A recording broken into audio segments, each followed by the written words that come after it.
안 쓰는 사이에 여러분의 잇몸은 망가지고 있습니다. 잇몸병 하나로 막을 수 있어요. 제발 오늘부터라도 사용하세요. 이제 치과 올 일 없어질 거예요. 구독, 좋아요, 알림 설정까지 부탁드립니다. 사실 요즘 하루에 양치 한 번도 안 하는 분들은 없죠. 적어도 이 영상을 보고 계실 정도로 치아에 좀 관심 있는 분들은 양치를 안 해서, 양치를 대충 해서 잇몸병이 생기지는 않으실 거예요. 그럼 양치도 열심히 하는데 잇몸병은 도대체 왜 생기느냐? 그런 유명한 말이 있죠. 행복을 돈으로 살 수 없다면 혹시 돈이 모자란 건 아닌지 생각을 해봐라. 비슷하게 칫솔질로 잇몸이 건강해지지 않는다면 이 칫솔질이 부족한 건 아닌지 한번 생각을 해봐야 되겠죠. 이 잇몸병을 일으키는 건 우리 치아에 붙은 치태, 또 이게 굳어서 생기는 치석 같은 그런 세균 덩어리들 때문인데요. 이러한 세균막, 세균 덩어리 이런 걸 닦아내는 게 바로 양치질이죠. 이 세균 덩어리가 닦이지 않으면 계속 번식해서 세균이 더 많아지고 염증을 일으키다가 그런 염증이 잇몸 뼈까지 녹이는 게 바로 잇몸병이고요. 그런데 우리가 칫솔질만 했을 때는 이 칫솔질을 엄청 잘하더라도 치아 이런 치태 제거율이 한 60-70%밖에 되지 않는다고 해요. 그러면 이 30-40%나 남은 많은 치태들은 도대체 어디 있는 걸까요? 바로 치아와 치아 사이에 있어요. 지난번에 이제 올바른 양치질 영상에서도 이 치아와 치아 사이 면적을 입안에서 다 합치면 이 손바닥만큼이나 된다고 했었죠. 이제 이만큼이나 안 닦이는 부분이 입안에 있는 거고, 여기 세균이 쌓이고 치태, 치석 이런 덩어리가 되면서 잇몸에 충분히 염증을 일으킬 수가 있고요. 연구에서도 이런 치아 사이를 잘 관리하지 않으면 잇몸병의 확률이 2배, 3배까지도 올라간다고 되어 있어요. 그래서 아무리 칫솔로만 하루 3번 양치를 열심히 하더라도 이런 부분을 닦아줄 수 있는 치실, 치간 칫솔을 따로 쓰지 않으면 잇몸병은 계속 생길 수밖에 없는 거고요. 그래서 이러한 치아 사이사이를 좀 꼼꼼하게 닦아주는 게 정말 중요한데요. 그 역할에 최적화된 도구가 바로 치실과 치간 칫솔입니다.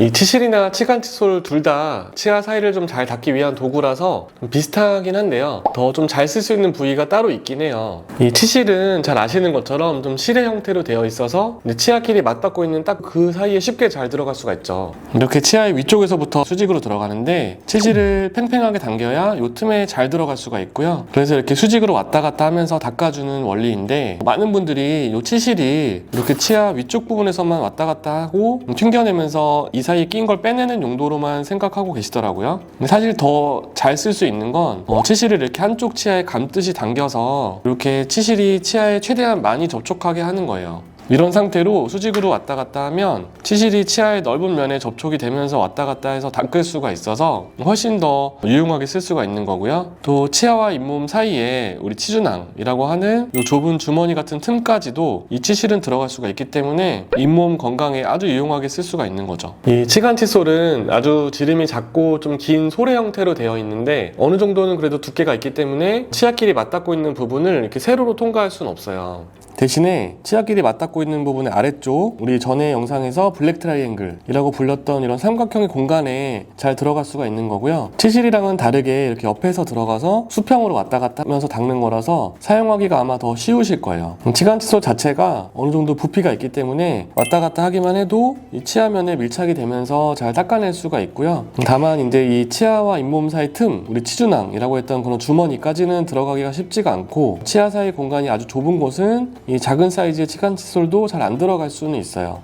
그래서 같은 환자분이라도 어떤 치아에는 치간 칫솔이 더 좋고 또 어떤 치아에는 치실이 더 적당하고 이런 경우가 따로 있고요. 치과에서 이런 부분을 좀 들으시면 좋을 텐데, 기본적으로는 저는 둘 다 쓰는 걸 물론 추천을 드리고요. 근데 뭐 둘 다 쓰기 좀 번거롭고 어렵다면 좀 그 중에서 보다 사용하기 쉽고 우리가 흔히 쓰는 이쑤시개 같이 익숙한 거는 치간 칫솔이기 때문에 한번 치간 칫솔을 좀 먼저 하나라도 쓰시라고 말씀을 드리고 싶네요.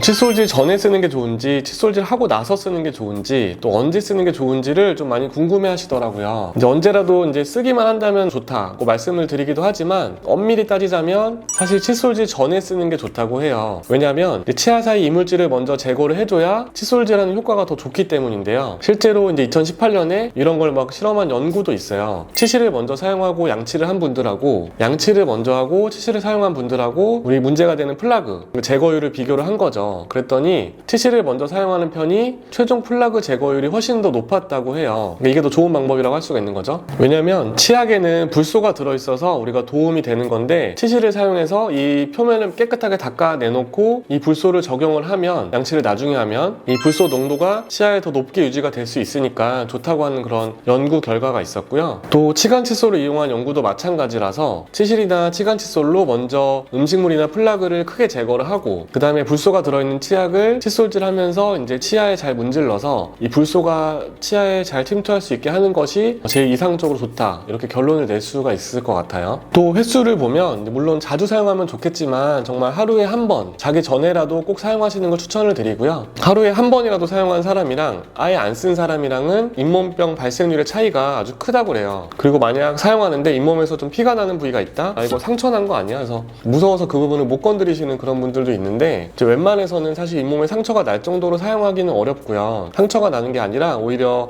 그쪽 잇몸에 임이염증이 있어서 이 부분이 충혈되어 있다 보니까 피가 차서 부어 있는 거죠. 그런 상태다 보니까 살짝만 건드려도 피가 날 수가 있는 거예요. 그래서 그런 부위일수록 오히려 더 많이, 더 열심히 사용하시는 것이 좋고, 사용하다가 잇몸이 깨끗해지면 오히려 피가 나는 게 점점 줄어드는 걸 확인하실 수도 있을 거예요.